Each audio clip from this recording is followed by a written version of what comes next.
കേന്ദ്ര ഖനി മന്ത്രാലയത്തിന് കേരളം കത്തയച്ചിരിക്കുകയാണ് ഈ വിഷയത്തിൽ. ആഴക്കടൽ ഖനനം പാരിസ്ഥിതിക പ്രശ്നം സൃഷ്ടിക്കുന്നതും മത്സ്യസമ്പത്ത് നഷ്ടമാകുന്നതുമെന്നുള്ള ആശങ്ക വ്യക്തമാക്കിയാണ് കത്ത്.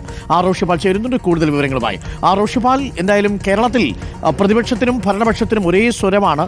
ആഴക്കടൽ ഖനനം എന്നുള്ളത് കടലിനെ ബാധിക്കും, മത്സ്യത്തൊഴിലാളികളുടെ ഉപജീവനത്തെ ബാധിക്കും എന്നുള്ള വിവരം, ഈ ആശങ്കകളൊക്കെ ഈ കത്തിലുണ്ടോ?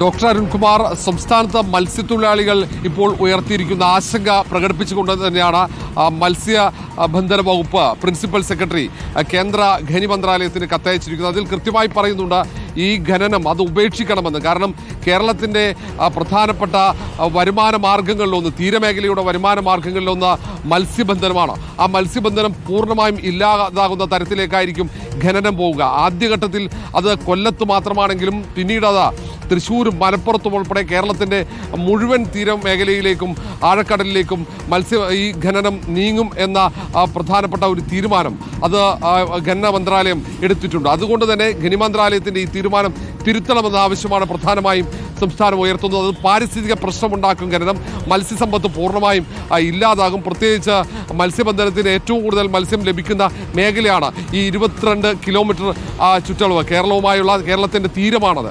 ആ തീരത്ത് തന്നെ ഖനനം നടക്കുമ്പോഴുണ്ടാകുന്ന പാരിസ്ഥിതിക പ്രശ്നമാണ് പ്രധാനമായും ചൂണ്ടിക്കാട്ടുന്നത്.